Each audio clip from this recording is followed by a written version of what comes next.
showtime.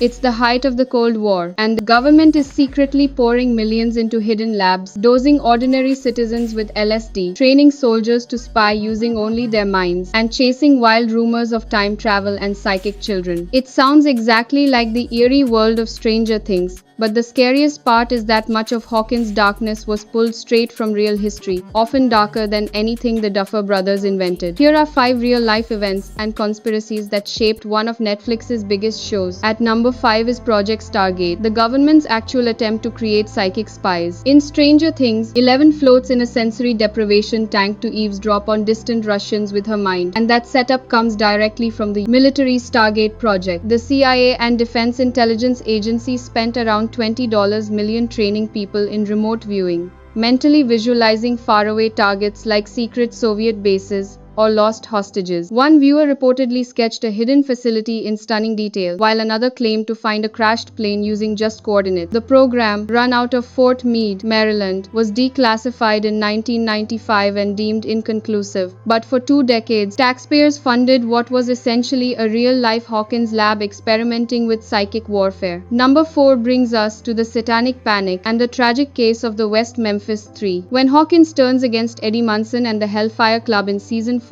branding their Dungeons and Dragons games as satanic and murderous, it's a direct echo of America's moral hysteria. Preachers, talk shows, and police insisted hidden cults were sacrificing animals and abusing children, blaming heavy metal, horror films, and especially D&D for leading kids into the occult. The panic peaked in 1993 when 3 teenagers, Damien Echols, Jason Baldwin, and Jesse Miscali, were convicted of murdering 3 young boys in West Memphis, Arkansas, largely because they dressed in black and listened to Metallica. With weak evidence and coerced confessions, they spent nearly 2 decades in prison until new DNA testing and public pressure led to their release in 2011. As of 2025, advanced forensic work on the original evidence continues in hopes of full exoneration. The fear that ruined their lives mirrors how Stranger Things uses D&D as a symbol of misunderstood rebellion. Coming in at number 3 is the Montauk Project conspiracy, the original seed for the entire series. The Duffer Brothers first pitched the show as Montauk, set near a decommissioned Air Force base on Long Island called Camp Hero,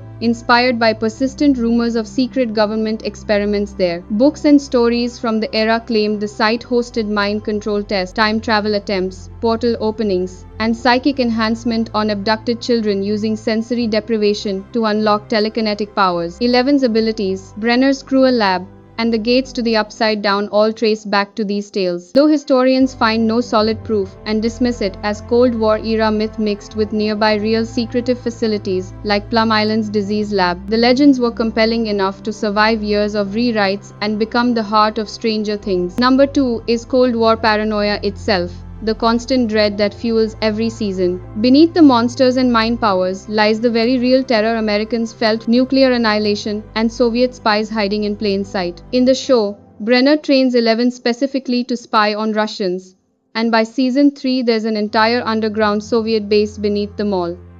That underground Red Scare reflects how both superpowers raced in shadowy tech, brainwashing, propaganda, even psychic programs, while ordinary people built bomb shelters and distrusted their neighbors.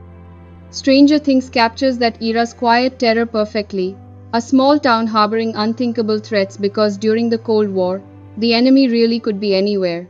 Finally, at number 1, Project MKUltra stands as the most chilling inspiration. The CIA's documented illegal mind control program. Hawkins' lab's horrors stem directly from this.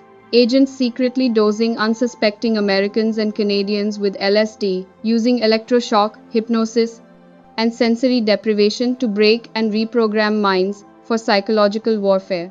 They ran fake brothels to observe drugged clients, induced comas, and played endless taped messages to erase personalities. Many victims were everyday people seeking help for minor issues. Some, like 11's mother Terry Ives in the show, were pregnant during experiments. Most records were destroyed in 1973, but surviving documents and later testimonies revealed 2 decades of unethical horror with no superpowers gained, just shattered lives. Without MKUltra's real darkness, there would be no Dr. Brenner, no 11, and no Stranger Things as we know it.